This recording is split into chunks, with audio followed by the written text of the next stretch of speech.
David Kessler and Jack Goodman, two adventurous American college students, decide to take a backpacking trip across Europe, a journey meant to be filled with excitement and discovery. Their trip takes them through the misty, mysterious Yorkshire moors of northern England, a desolate, haunting landscape where the vast, foggy hills stretch endlessly into the distance. The cold wind bites at them as they hike along a lonely road. They banter with each other, discussing the small towns they've passed, but there's an eerie quietness around them that neither seems to acknowledge yet. The sun begins to set, and as the light fades, they come across a small, isolated village.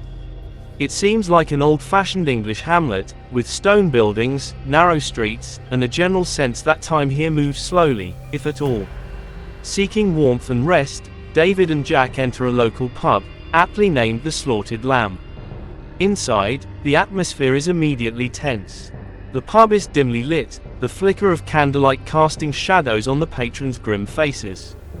The walls are adorned with strange decorations, and a pentagram, the symbol of a five-pointed star, is prominently displayed above the fireplace, surrounded by lit candles. The locals, rough and hard-faced, pause their conversations as the two outsiders enter. David and Jack's casual demeanor contrasts sharply with the hostile stares they receive. They try to break the ice by engaging the villagers in conversation, even laughing at a crude joke told by one of the regulars. But when Jack, ever curious, asks about the pentagram on the wall, the mood turns menacing. The laughter dies, and the room falls into an awkward, heavy silence. Realizing they're no longer welcome, the pair decide to leave. Before they step out, the locals warn them in hushed, urgent tones, "Stay on the road. Keep clear of the moors. And beware the moon." Unnerved but not fully understanding the danger they're in, David and Jack continue their hike through the countryside. The road ahead grows darker as night falls, and the fog thickens around them, swallowing the path. Distracted by their conversation and laughter, they don't realize they've wandered off the road and into the moors. Suddenly, an eerie, bone-chilling howl echoes through the mist. They stop, their carefree mood replaced by a growing sense of dread. It's the sound of something wild, something hunting. The howling grows louder, closer. Panicked, Jack insists they head back to the village, but before they can figure out their bearings, a large, unseen creature begins to circle them. The darkness and fog make it impossible to see what's stalking them, but the menacing growls signal imminent danger. They start walking faster, trying to outrun whatever is hunting them. David, in a rush of adrenaline, stumbles and falls. Jack laughs at first, but the laughter quickly turns into horror as a massive, ferocious wolf-like creature leaps out of the darkness and savagely attacks him. The beast tears into Jack's flesh with a ferocity that leaves David frozen in terror.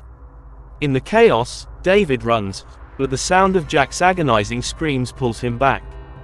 By the time David reaches his friend, it's too late. Jack's body has been torn apart. The beast then turns its attention to David, mauling him viciously before a sudden volley of gunshots rings out. The locals from the Slaughtered Lamb have arrived, killing the creature. But as David loses consciousness, he sees something that makes no sense: a naked human body, not a wolf, lying dead beside him. David awakens in a hospital bed in London, disoriented and confused. Nurse Alex Price, a kind and attentive nurse, informs him that he's been in a coma for 3 weeks. The doctors explain that his wounds were severe but have mostly healed. David, still haunted by the vivid memory of the attack, asks about Jack, only to be told that his friend is dead. The doctors try to soothe him, attributing his trauma to the emotional shock of the event, but David feels something is deeply wrong. Soon after, David begins experiencing a series of bizarre, vivid nightmares. In one dream, he's running naked through the woods, watching himself in the distance. In another, he sees himself lying in a bed, and when his reflection opens its eyes, they are glowing yellow like an animal's, and his face contorts into a vicious snarl. These nightmares shake David to his core, but what happens next is even more unsettling.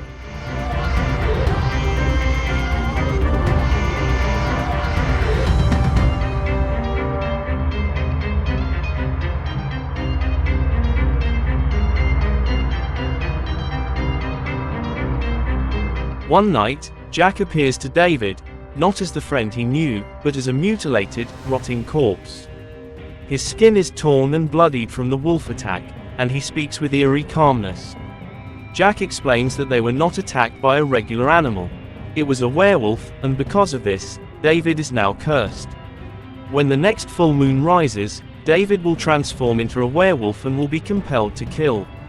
Jack urges David to take his own life before the curse takes hold, to prevent more innocent people from dying.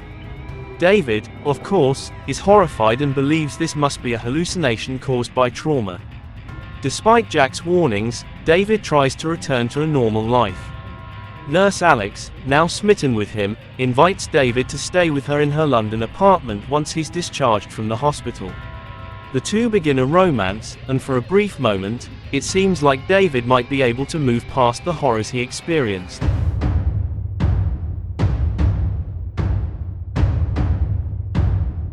But Jack's ghost continues to appear, each time more decayed and more insistent that David must end his life to stop the curse from spreading. The transformation, Jack warns, is inevitable. One night, while Alex is at work, David begins to feel an unbearable pain. His body starts to twist and contort in horrifying ways. His bones crack and shift, his skin stretches, and coarse hair bursts through his flesh. His screams fill the apartment as he transforms into a massive, snarling werewolf. David's consciousness fades as the beast takes control. Under the light of the full moon, he escapes into the streets of London, prowling for prey.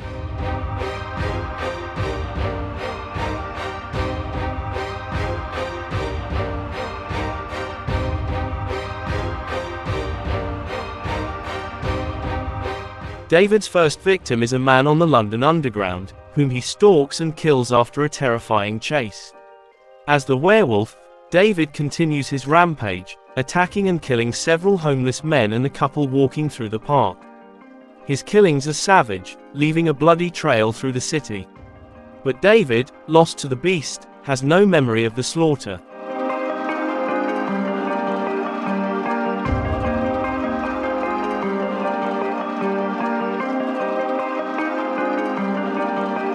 The next morning, David wakes up naked in a wolf pen at the zoo. Completely disoriented, he sneaks away, stealing a child's balloons and a woman's coat to cover himself. He manages to return to Alex's apartment, but the guilt and horror of what he might have done start to weigh heavily on him. The news reports confirm his worst fears. Several people were found dead across London, their bodies brutally mutilated. David realizes that Jack's warnings were true.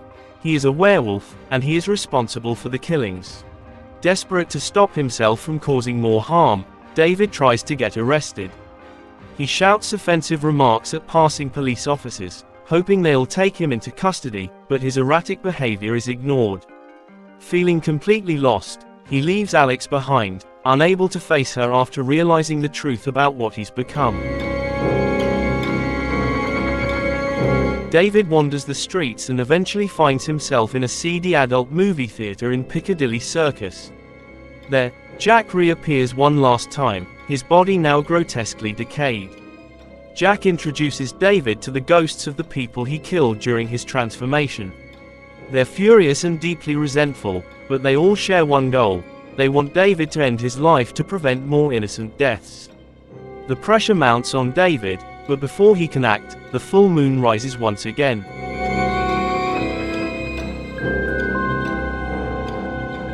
David transforms into the werewolf inside the theater, causing mass panic as he bursts out into the crowded streets of London. Chaos ensues as the wolf rampages through Piccadilly Circus, attacking pedestrians and causing deadly car crashes. The police pursue him, cornering him in a dead-end alley.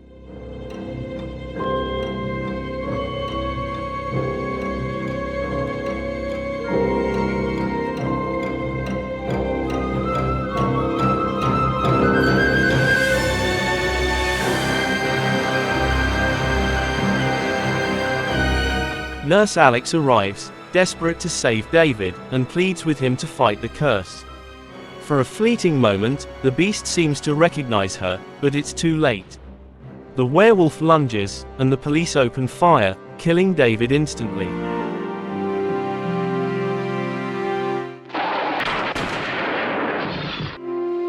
As his body returns to its human form, David lies dead in the alley, leaving Alex devastated. The tragic cycle of the werewolf's curse has finally come to an end, but at the cost of countless lives.